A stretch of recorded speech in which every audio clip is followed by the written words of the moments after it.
Ya, baik di sini saya akan menjelaskan tentang sistem reproduksi pada wanita. Sebelum itu, apa sih sistem reproduksi pada wanita?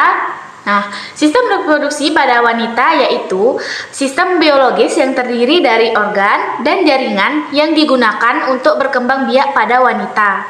Nah, di bagian sistem reproduksi ini dibagi lagi menjadi beberapa bagian. Di sini yang pertama saya akan membahas tentang genitalia. Di bagian genitalia ini juga dibagi lagi menjadi dua bagian. Di sini ada genitalia eksterna dan genitalia interna. Yang pertama di sini yang saya akan bahas yaitu genitalia eksterna. Bisa dilihat gambar ini, ya. Nah, sebelum itu apa sih genitalia eksterna? Genitalia eksterna yaitu sistem reproduksi yang tampak dari luar. Terdiri dari apa saja sih genitalia eksterna itu?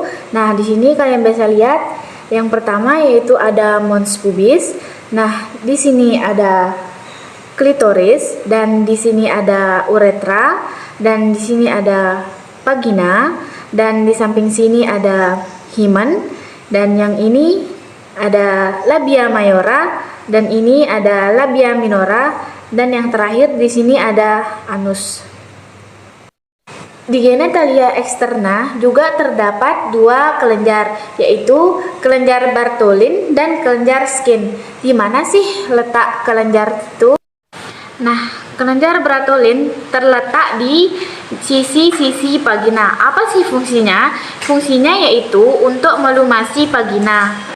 Nah, yang kedua kelenjar Skin. Letaknya yaitu di samping uretra. Fungsinya juga sama untuk menghasilkan selaput lendir. Selanjutnya kita akan membahas tentang genitalia interna.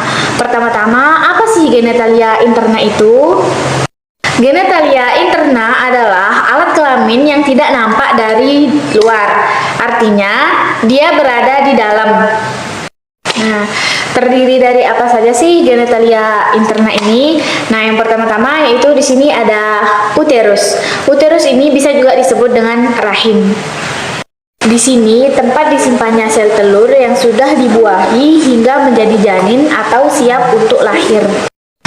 Di sini juga ada ovarium. Bisa dilihat gambarnya yang ini. Nah, ovarium ini tempat terbentuknya sel telur dan hormon seksual pada wanita, seperti hormon estrogen dan progesteron. Selanjutnya di sini ada tuba Fallopi. Fungsi dari tuba Fallopi itu sendiri sebagai jalur masuknya sel telur dari ovarium menuju ke uterus pada saat terjadinya ovulasi. Nah, di ovarium ini juga terjadi pertemuan antara sel sperma dengan sel telur. Selanjutnya di sini ada serviks. Nah, kalian bisa lihat di sini. Nah, di serviks ini tempat terbentuknya selaput lendir. Nah, fungsi dari selaput lendir ini sendiri yaitu untuk membantu sperma masuk melalui vagina. Ya, selanjutnya di sini kita akan membahas tentang pelvis. Pelvis dibagi menjadi dua, yaitu pelvis mayor dan pelvis minor. Pelvis mayor terletak di atas linea terminalis, berfungsi untuk menyokong organ abdomen.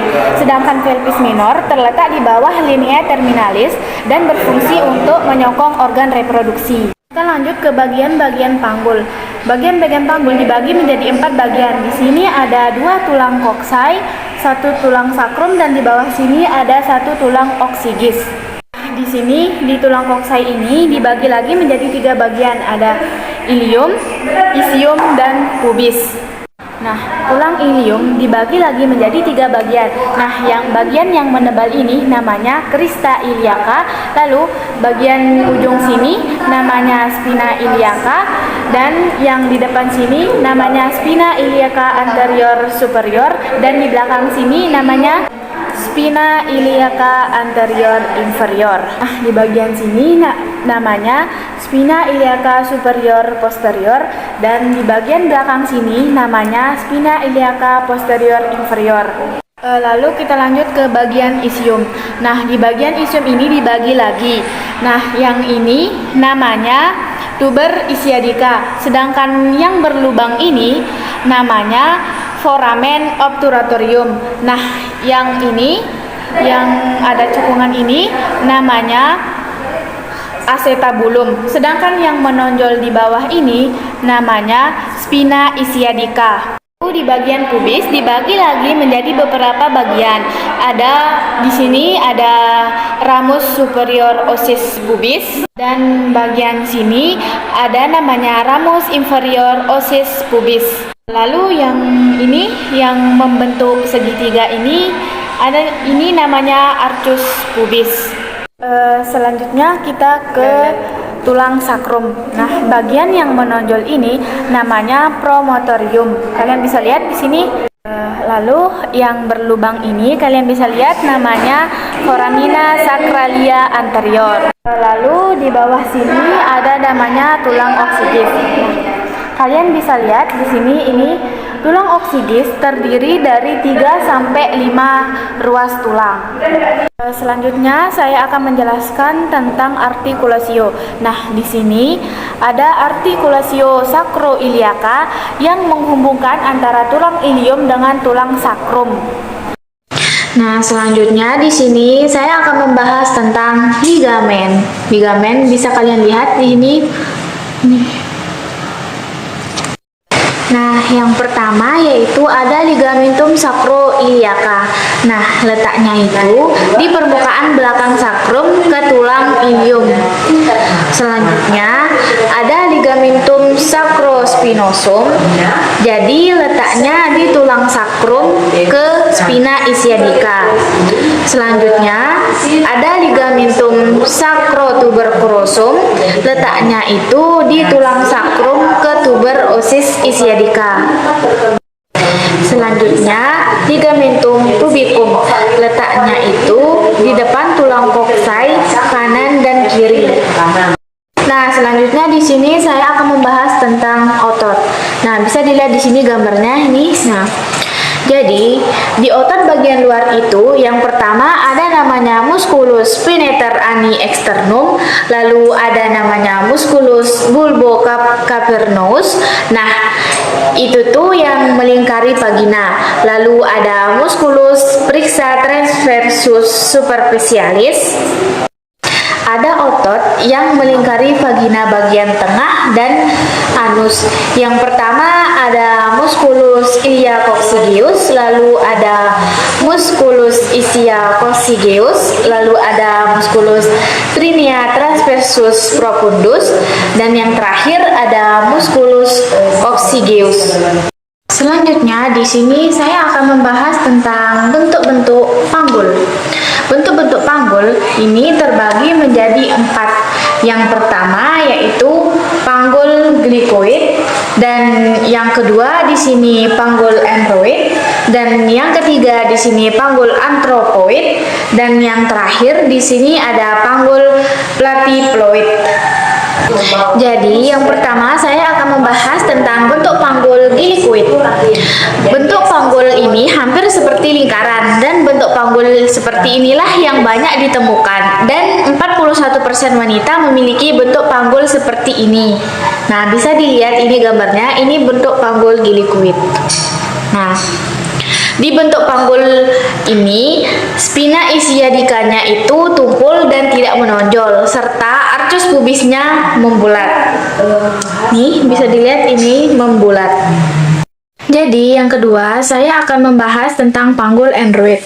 Nah, bisa dilihat di sini, ini gambarnya. Nah, bentuk panggul enteroid ini hampir mirip dengan hati. Sakrumnya itu cenderung datar dan tidak melengkung, serta spina ischiadicanya itu lebih menonjol. 33% pria memiliki bentuk panggul seperti ini.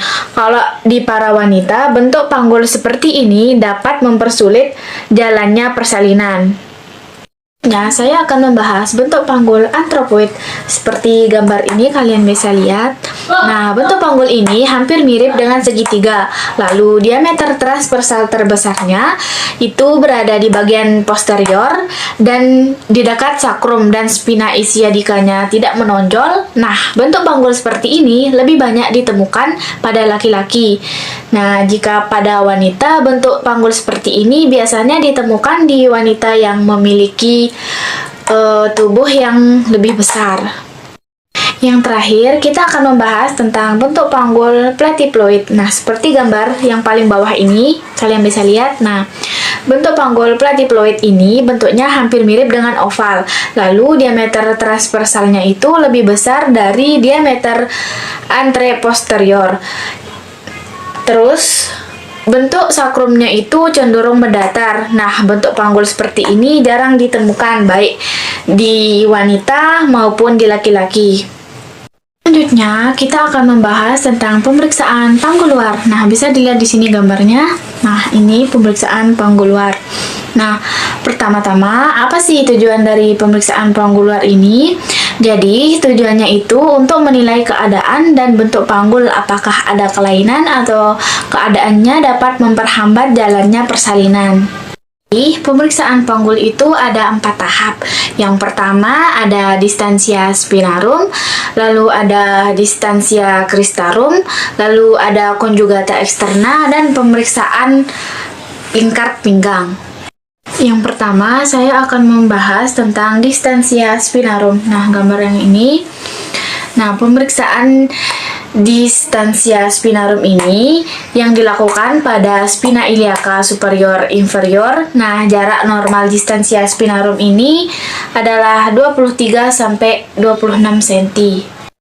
Yang kedua, di sini ada distansia cristarum. Nah, ini gambarnya seperti ini. Nah, di distansia cristarum ini pemeriksaan di bagian crista iliaca, dextra dan sinistra.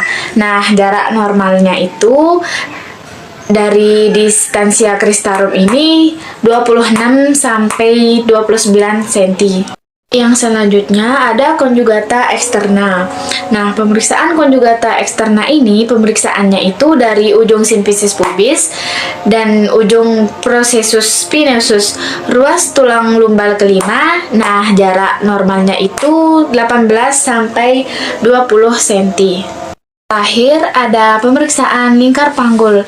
Nah, pemeriksaan lingkar panggul ini dilakukan dari atas simfisis pubis ke pertengahan antara spina iliaca anterior superior dan menghantar mayor sepihak dan melingkari keseluruhan panggul. Nah, normalnya dari lingkar panggul ini adalah 80 hingga 90 cm. Hanya itu saja yang dapat saya sampaikan pada materi sistem reproduksi wanita. Mungkin banyak salahnya, saya mohon maaf. Assalamualaikum warahmatullahi wabarakatuh.